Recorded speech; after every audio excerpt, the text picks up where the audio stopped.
Welcome to this final edition of 2023, brought to you by Phaze One Fitness and me, your host, Jerry Bacall.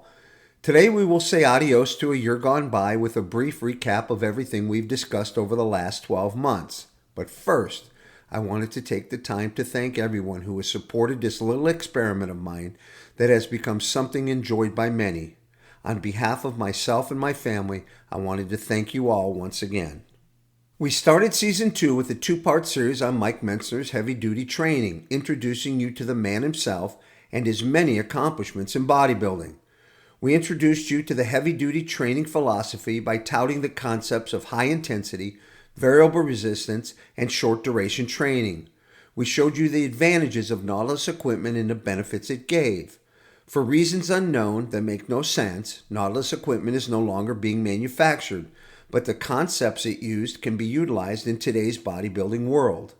If you haven't listened to it, it's definitely worth it to go back to January 11th when it originally aired. Part 2 of the Mentzner series dealt mainly with the importance of good form and how it will jettison your gains. It touches on the proper use of mirrors and how they're not only there for taking selfies of your ass, but to ensure proper form, which will inevitably lead to fewer injuries. It aired on February 5th. Episode 3 discussed creatine, how it works, and when it works. At the same time, Episode 4 discussed the effectiveness of satisfying the carb window within 15 to 30 minutes after a workout.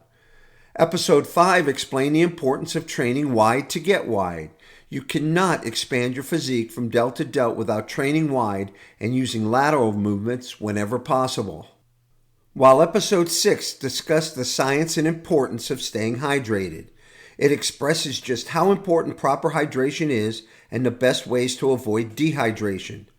Dehydration is more prevalent than you might think because your thirst sensation declines when you are dehydrated, potentially exaggerating the deficiency. Episode 7 cleared up the confusion between supersets and giant sets. Supersets concentrate more on hypertrophy, while giant sets work better for endurance. And one of my favorites, Episode 8, dealt with one of the most prevalent issues at the amateur training level, and that's overtraining. In some instances in life, more is better, but not necessarily when it comes to resistance training. Make sure you check it out. It originally aired on May 23rd.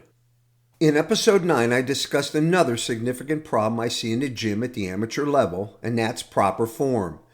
It is the single most crucial aspect of successful resistance training. Without it, you're limiting your progress at best, and at worst, you're negating much of your effort. In the next episode, Episode 10, I briefly discussed the difference between aerobic and anaerobic exercise. Resistance training falls into the anaerobic category, meaning that oxygen is one of the limiting factors in getting a good, intense workout. I discuss how to maximize oxygen supply and its effect on ATP production, giving you those few extra reps that can turn a good workout into a great workout. On August 29th in Episode 11, in case you missed it in Season 1, I did a reprise of the lesson on the 4 Ds, as that's how important I felt they are. Dedication, determination, desire, and discipline are the 4 Ds you should live by to be successful, not only in your fitness, but in your life as well. The episode is short, sweet, and to the point. Don't miss it. For the 12th episode, I discussed the principle of matching exercises to training levels. Far too often, beginners or novices in the resistance training world are doing exercises they see in a book or online that are being performed by people much more advanced than they are. Not realizing that they're not ready to perform such exercises, they use them to little or no benefit. This episode expresses the importance of matching exercises to training levels. The next 5 episodes dealt with topics like blood flow, COVID, free weights versus machines, and full range motion.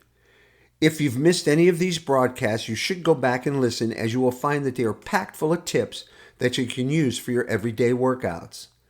In Season 3, you can expect the same quality nuggets of knowledge that will either put your workouts on track or hopefully, in most cases, keep them on track. Thank you for tuning in to this recap of Season 2. Join us again when we kick off the new year with more exciting topics chosen especially for you. Until then, I'm your host, Jerry Bacall, wishing you much success in this new year, and above all, please stay safe and healthy.